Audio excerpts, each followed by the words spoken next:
just asserted on Twitter Wednesday that Iran was plotting a sneak attack on U.S. troops or facilities in Iraq.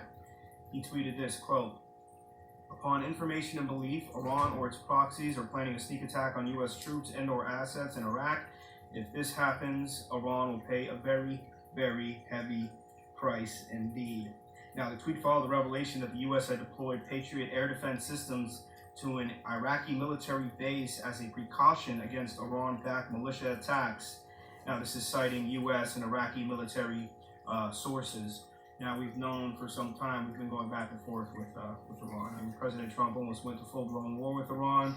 Everybody in his cabinet agreed to strike except him. He backed out. John Bolton ended up leaving. John Bolton, one of the main war hawks when it comes to Iran and North Korea. Now, we see President Trump pass the Defense Production Act. What better time to have a war when the economy is crashing, when millions of people are losing their jobs, than right now to go to war with Iran? You ramp up production and you pull the trigger on the Defense Act, which President Trump hasn't done necessarily yet because he doesn't want to nationalize industries. And I think that's smart. That's why the private sector came in. But at the same time, we want to keep in mind that a war is probably inevitable in order to get the economy back up and roaring again. So he could enact the Defense Act when it comes to war with Iran. Now we'll see what they're going to do. Look, there's Shia militias all throughout the Middle East. So anytime a Shia militia attacks anything, obviously the United States, the European Union always points the finger at Iran. Look what's happening with Iran, though.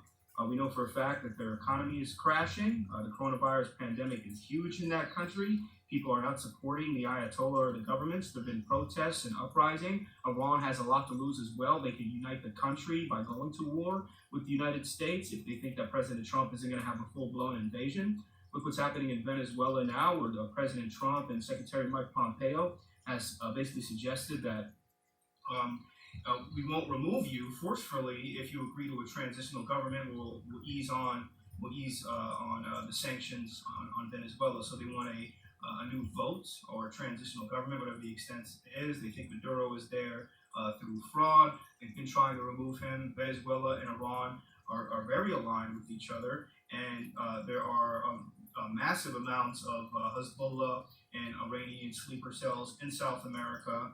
Iran has always been, the fear about Iran has always been that they have sleeper cells in the United States, throughout South America, and it's not going to just be a region, a war in just one region. It will be a worldwide effect that would have if we want to full-blown war with Iran. So we want to keep our eyes on this, but remember, when we're in this situation where there's this plague and pandemic and we're in a Great Depression, just like what happened before World War II, we're in a Great Depression and people need to get back to work. There's nothing better for them to do than to ramp up production for military use and to start a war so we can get people back to work. And this is one of the ways that they can do it. So be prepared for that.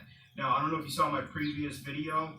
Please click the link below and get some of our free tools and our free kits. The stock market continues to crash. Expect to see that happen as we move forward from month to month in the near future, and do something. Make decisions now, okay? Because the decisions that you make today, right now, is going to have a huge impact on your immediate future for you, your family, and your wealth. And I hope everybody understands that, and I know you do. So click the link below, put in a little information, get our free tools, our free kits. We'll talk about gold and silver and other ways for you to position yourself financially to protect yourself for what's ahead.